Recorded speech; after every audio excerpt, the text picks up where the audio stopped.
Hello and welcome back to the Apprentice 1-to-1 podcast. It is me, Mark, today. And yeah, it was just to drop in pre the end of the year and have a little chat.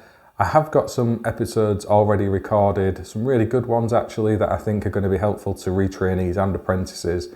But with it being Christmas and the fact not many people are really going to want to listen to electrical podcasts at the minute, I know I certainly won't be doing, and I'm one of the biggest consumers of podcasts I think that are out there.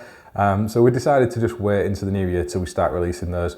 And I have also got some lecturers coming together to record an episode specifically about the portfolio, because I've had a few requests about that as well. So we are going to do that, but we're going to be into the new year before we get into that. So yeah, really this one was just to kind of discuss what's happened through the course of the last year, a little bit about industry as a whole. For those of you who aren't aware, TESP, so the Electrical Technical Skills Partnership, produce figures based on the number of people out in construction within the electrical industry. And earlier on this year, they shared that approximately 26,000 apprentices are currently in training in the UK, which I think is an increase. In fact, I know it's an increase. So those numbers are going up after COVID, which is nice to see. And I know from some of the requests and help I get from within Apprentice 1-to-1, there is still a much needed demand for that. And I can only see that increasing further. So hopefully we're going to see this switch from short course and agency labour being the driving force of the labour resourcing industry to be more apprentice driven. But it is a slow journey. But yeah, nice to see that is happening. There's approximately 340,000 people in work within the trades sector of the electrical industry, so that's people out actively working as electricians, if you like, and that's an increase as well. So if you want to go and check those out, that's on the TESP website. The figures are there. You can just Google it and have a little read through them yourselves, but it is good that they make that information available. It's interesting. We've also got changes that have taken place to training for those of you who aren't aware. So we've got the new domestic apprenticeship route. I've spoken about this a lot. So this is a domestic electrician's apprenticeship, and it is solely focused on single-phase domestic electrical systems. And it's primarily been put together because employers asked for it, first and foremost. All apprenticeship models are generally employer-driven. They've brought this standard forward, and it's gone through the process now with IFATE and other people in the industry putting this together. And that's going to be launched more mainstream in the new year. So I think the course has actually started running with 1 or 2 providers already. We should see the expansion of that in the new year.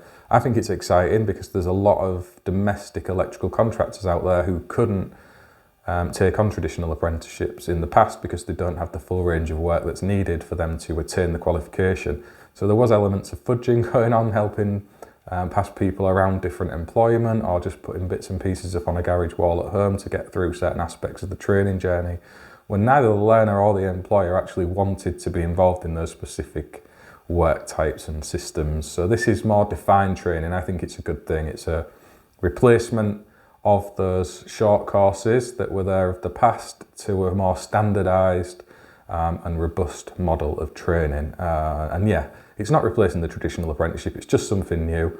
Speaking of which, the traditional apprenticeship has gone through a review phase now, so that's been updated and modernised as well. I've helped out a little bit in the employer review group of that, and seeing what goes in close up through that process has really opened my eyes to the difficulties that industry goes through to make these things happen. So if these processes didn't take place, there'd be no funding for training providers and employers to take advantage of, no courses for anybody to go on to train as electricians. So there's all this legwork that goes on in the background, and it takes literally hundreds of hours from a dedicated pool of volunteers all coming together to try and make that happen. And yeah, we've got the new standard that's been kind of firmed up now. It's been put forward to IFATE and it's undergoing review for the funding band it's going to sit within. And hopefully that'll see an increased amount of funding available for training providers. Because that's one of the other things through Apprentice 1-to-1 that I have realised and seen, that trainers are really struggling, definitely with the extra pressures we're all under at the minute due to the cost of living crisis and things, or whatever we're going to call it. But they need that funding more than ever before. So hopefully, those bandings will be adjusted so they can draw down on a bit more money to help take in the volume of students that we hope they're going to need and to be able to deliver high quality training. We have also had the experienced worker routes been put in place for both the domestic electrician apprenticeship and the traditional one, so they're kind of been mapped out alongside these new standards. So if you have got partial qualifications and you want to kind of map over to these new standards that have been put in place, you can do that. You go through what's called a skills scan. Craig came on and did a great podcast explaining all of that on this channel, so you can go and check that out. That's Craig Wiltshire, where he spoke through the different ways you can use the experienced worker route to update your qualifications and fill in any gaps. And it's not as complex and expensive as people are led to believe, and it is a robust model that is in place there. It was good to hear from Craig explaining that, how it works, because often some of the mudslinging that's aimed around that particular route is, it's just a waste of time and it's just going to give people a gold card, when that's just not the reality. We have also had the endpoint assessments. So NET have put endpoint assessments in place for the domestic electrician standard, and they've also had to make adjustments for the new traditional electrical apprenticeship, because obviously when there's changes in the training model, then there's going to be changes in what's required of the endpoint assessment. So there's all that work that goes on with those guys and girls as well, and they've been on the Apprentice One-to-One podcast this year to explain more about what they do. So if you want to go and listen to the things that they had to say, it's on the back catalogue, and it's one of the most popular episodes we've done actually, so it's well worth listening to. If you're going through your AM2 or your AM2S and you want to hear from the horse's mouth about what's involved, that's a great podcast to listen to. But more widely, they explain why that process is there and how it's upheld, and can give you some extra confidence and value in what that is.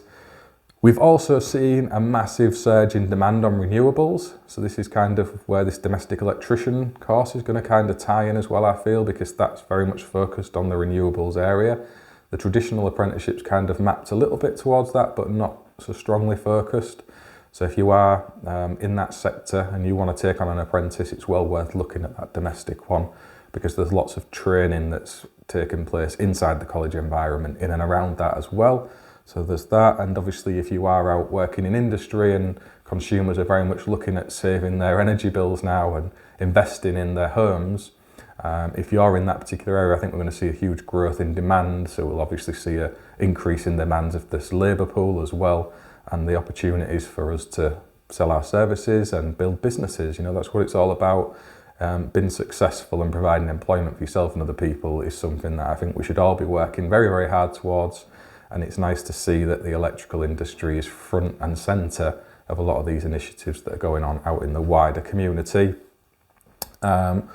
We have also got the electrical podcasts that are out there, so I wanted to mention this. I'm obviously involved in my little podcast here with the guys, and massive thanks to the other hosts of this podcast, so Craig and Jamie and Richard more recently, and all of the guests who come on to speak with us, and all of you guys and girls for listening. But there's loads of other content that's been created out there around the electrical industry now, and lots of it in podcast format. Obviously there's the Spark Show with Neil and Ricky, which I'm involved with as well. That's one of my favourite podcasts, chatting to those guys, and having the ECA come onto there to speak with us was kind of something that's never happened before. It was really nice that they asked to come on and chat with us. And since that, there's been approaches from the NIC and NAPIT as well to come on and talk with us, and also Spark Safe. So we're really excited about having a few chats with other people in industry over on the Spark Show. Neil's been busy with things in the daily grind and all the rest of the things that we all go through from time to time. So recording opportunities have been limited, but he is going to come back. Lots of people have been asking where he is, and he is going to come back and start doing those again in the new year. Of course, there's Sam and Jamie over on Monday Club. They very rightly are very proud of their #1 electrical podcast, the numbers that they've achieved through the course of this year. And Sam, historically before that, are staggering. The fact that that show has built into what it is, Sam should be really proud of himself. And I don't often think he gives himself the pat on the back that he deserves. So there's, his show to go out and listen to. I'm sure you already are already. And then there's other podcasts out there as well that are kind of putting content out, and it's brilliant to see that there's so much discussion and chat around the electrical industry. I think that's a good thing. So make sure you do go off and listen to the other shows that are out there. One of the things I've really enjoyed this year has been the World Skills events that have gone on, and the other skills events more regionally and then nationally. So there's the NET are heavily involved with that as well, alongside other trade bodies within industry and the Sparks magazine. So they builds regionally to a national final, which I think took place up in Middlesbrough, and seeing the competition that went down and the number of entrants and the quality of work that was output, I think that's fantastic. These little skills competitions are something that we should be supportive of and proud of as industry. And then seeing how that goes on to the World Skills event, which was over in Austria, and I spoke about this on the last podcast, I think, as well. It's really nice for the people who've been involved and to showcase your own skills, and the quality that we've got within our electrical community in this country is brilliant. I think too often on social media we get bogged down with this it's like a negative assessment of stuff. People generally go online to complain, don't they? So you see the pictures of shoddy work and the atrocities that take place in new build homes, and we all know it's out there, we all see it day to day, but I think sometimes that can overwhelm the really good that goes on in industry as well, and we kind of get this stereotypical approach that young electricians are all rubbish and then waving the plastic cards around like they've got some God-given right to be out on site, when that's just not the reality of what's going on for the silent majority. So speaking about these skills events and some of the work that takes place throughout those and demonstrating what young apprentices can do and people new to industry is a really powerful message that industry should be more proud of. We should be more outspoken about it and less dwelling on some of this negative nonsense that you see. Trade bashing, essentially. Yeah, point out the bad. We can discuss the difficulties and try and find solutions to them, but let's not pretend that that's the overall majority of what's going on. This isn't a new invention, working on electrical systems. It's been going on for decades, and I've been doing this long enough and taken part in inspections of systems long enough to know that both good and bad work is a historical issue that's built and built and built through the passage of time. It is nothing new to see bad work. It really isn't. It's just more well known because of social media, I would say, and bit of a reality check on there. But it was really nice to see those skills events, and I'm hoping I'm going to have a chat with people from the Sparks magazine soon. I've had discussions with them already, and we're hopefully going to have a little telephone conversation and see if we can get involved in offering some bits and pieces for next year's skills event. So we get donations of equipment all the time. Obviously, I'm buying bits and pieces as well to pass out as giveaways and such, and I think it'd be nice to put some of that into the skills events next year. I don't know what you guys and girls think about that, but that's certainly my intention, see if we can get a little kit together that we can offer up as a prize for the people who are entering both the regional and finals next year, and covering a little bit more of it through the Apprentice one-to-one outputs as well. It'd be nice to get down myself and maybe see what goes into it face to face. Just trying to think if there's anything else I wanted to mention. There's loads and loads of fantastic people in the electrical industry, and I think shouting out about those isn't done often enough. We've got brilliant award ceremonies that take place throughout industry. There's the new awards from eFix, which I was lucky enough to win one in 2022. They've got their awards again this year, so you can still go off and put yourself forward for nomination or nominate other people. I think that's a really good and positive industry initiative in terms of an awards ceremony that's open to all. You've also got the Electrical Times awards. There's the On the Tools, which my good friend Ricky totally took as his own this year, winning both the tradesperson and the electrician of the year. There is events from professional electrician as well. I think they're involved with certain bits and pieces. There's Fixed Radios awards. There's the ESR awards now, which you can again nominate others for and yourself. I think the closing date on that is towards the end of January, and there is the fantastic award that's been done in Derek Thompson's honour, and that's incredible because he was a giant of a person through the electrical industry, very well respected and much missed. So if you haven't, go and check that off for the ESR, that's the Electrical Safety Roundtable. There's a few different categories. Well worth taking a look into. And otherwise, really, it was just to wish everybody a very Merry Christmas and a Happy New Year. We've had a good year again at Apprentice One-to-One. Thousands of people been linked up with employers, which is the primary objective of what it was first set up to do. In the course of COVID, when I was sat in the garden a little bit bored, as everybody was, and it's kind of grown and grown and grown from there. And this last year, we've handed out thousands of tools. We're trying to top up the value of it, and including some of the colleges we've supported, it's definitely into the hundreds of thousands of pounds now, just passing equipment off to help people. And I think in terms of people into work this year, again, it's into the thousands. I've not been keeping count, so I don't know an exact figure, but we are over 3,000 overall since 2020 when it all began, and yeah, we've done okay on that front, and thank you to everybody who continues to share and tag me in posts with job roles, because little things like that, I always share them out into the Apprentice One-to-One community, and you never know who it's going to help. These people may have found each other anyway, but it certainly doesn't hurt to keep passing those details across. And as I've mentioned before, from discussion with people at TESP and NET, industry is going to come forward with a mechanism that's going to do something similar, hopefully, and better, so people can find those links more easily. Because obviously Apprentice One-to-One is limited in its reach, it's not especially well known through industry. I'm very aware that the vast majority don't really engage and interact with social media. In terms of the electrical industry, much of it is still offline. So, you know, having those guys and girls involved and being able to reach them through employers and industry magazines and other such ways is fantastic, and I'm really supportive of that. So I can stand down in the new year all being well, and they can step up and start helping link those people and join those dots.